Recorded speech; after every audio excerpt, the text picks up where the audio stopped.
silent channels, channel configuration, stereo, mono, 5.1 surround, all of those kind of things, and prepare it for the editorial process. But we also look for issues with your audio, so excessive noise, hum, those kind of things, and give you the tools to be able to find those things and optionally automatically fix those kind of things up should you choose to, so that when you, again, go to edit, your audio is ready to edit without the common issues that you run into, and you can start the creative process. So that's content audio analysis.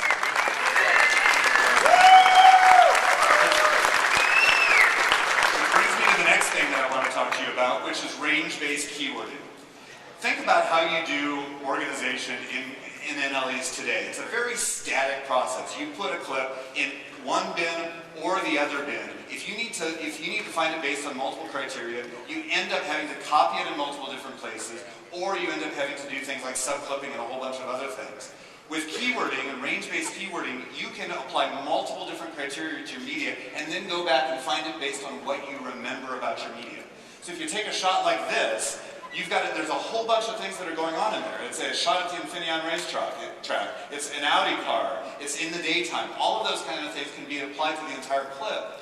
But furthermore, you can select ranges inside of your clip and apply keywords to that. So for example, this is a sunset shot. I can apply a keyword to that range of media, and immediately I can go back and find not only the clip that has the sunset in it, but the specific range inside of that. Similarly with an overpass, you can go back and find specifically the portions of the media that have what you're looking for. So you don't have to be incredibly rigorous about your organization process. You can just tag it with the things that you need and come back to it when you're trying to find it. Which brings me to the last thing in organization I want to talk to you about, which is smart collections. So content auto analysis and range-based keywording, and keywording in general, ends up providing you with a soup of information, which is incredibly valuable.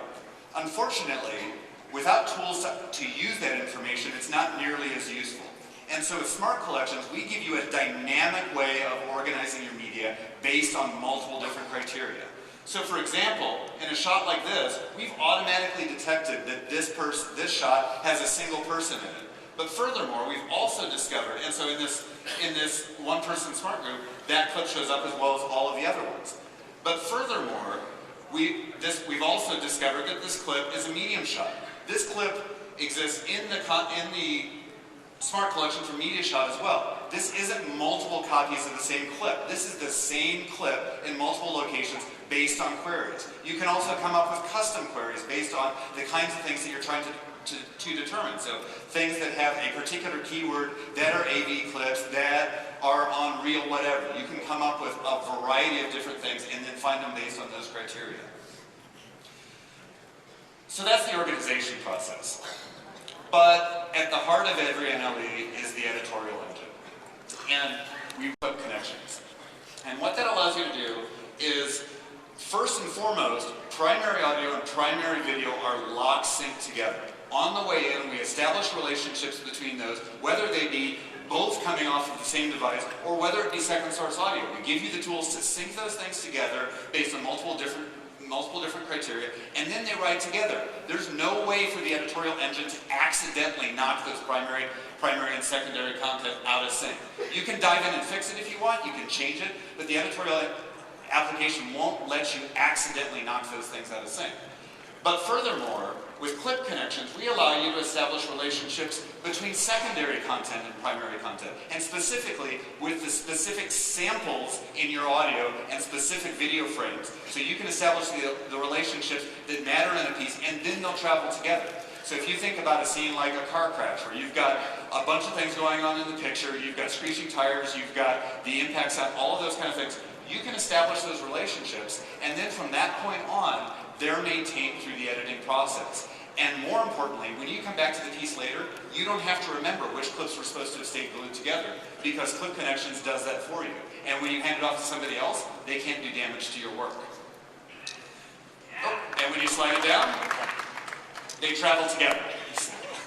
Kind of stole my own thunder again.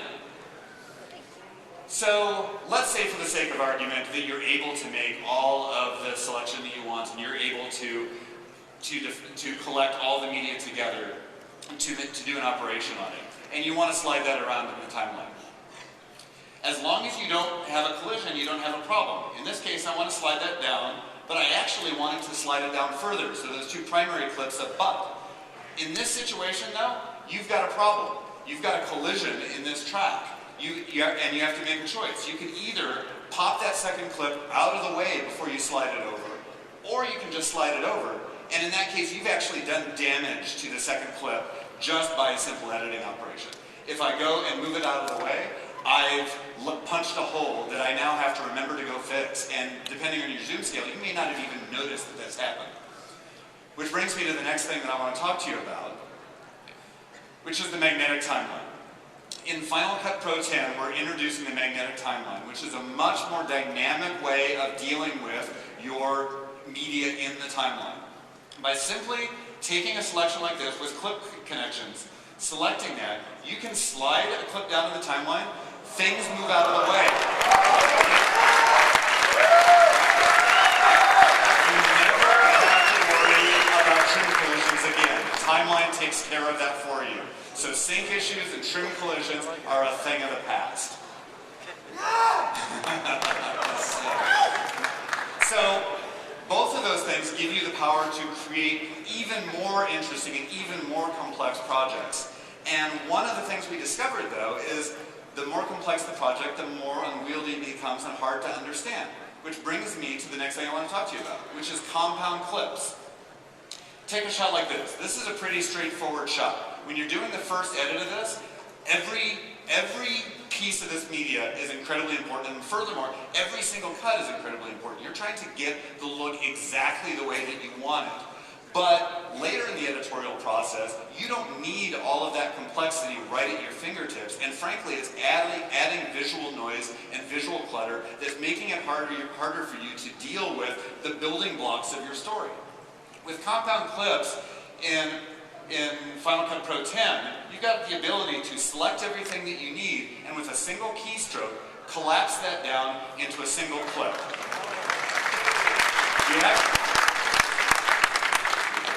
You haven't lost any of the complexity of that clip. You can still dive in and deal with it, you can still blow it out in line, but further and more importantly, you can deal with it as a singular clip. You can slice it up in time, you can trim it, you can rearrange it, you can do all of the things that you would want to with an individual clip, which allows you to build building blocks of a story in your timeline. But we wanted to test this and make sure that this actually plays out in real life, and so it's pretty cool actually. So, standard editorial operations for cutting between clips basically make up the bread and butter of what everybody's doing in Final Cut on a daily basis. And we've got all of the tools that you've come to know and love, or maybe come to know and hate in terms of ripple, roll, slide, three-point editing, all of those kind of things. Those are critical to the editorial process.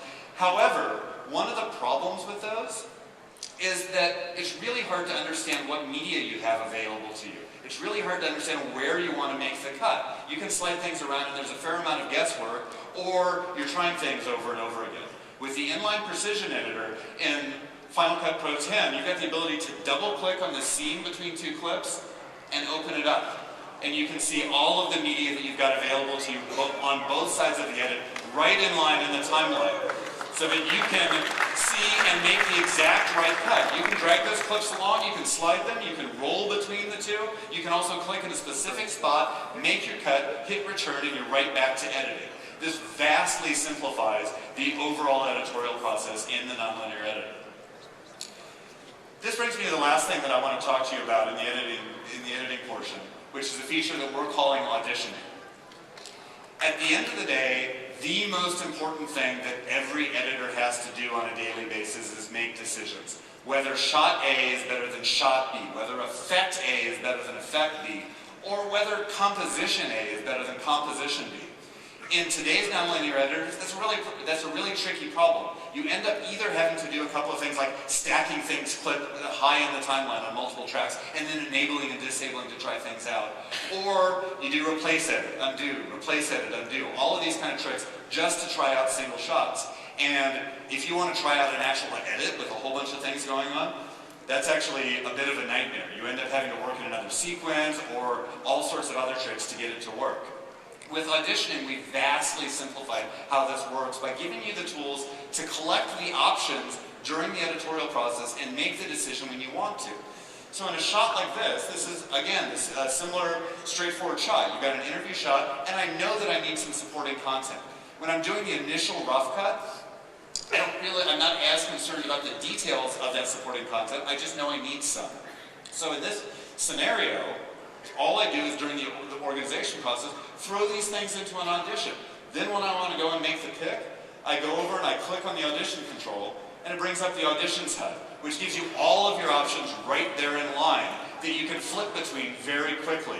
You can try them out, and because of the magnetic timeline, you don't need to worry about whether or not you're doing damage to your sequence. Your sequence will automatically reflow and make room for it. So imagine if you're working with your director or you're trying things out, you can queue up a whole bunch of decisions, get a whole bunch of options queued up, and then sit down with somebody and say, okay, do you like this shot or this shot, this shot or this shot? You can very quickly move through the entire timeline and make those kind of decisions.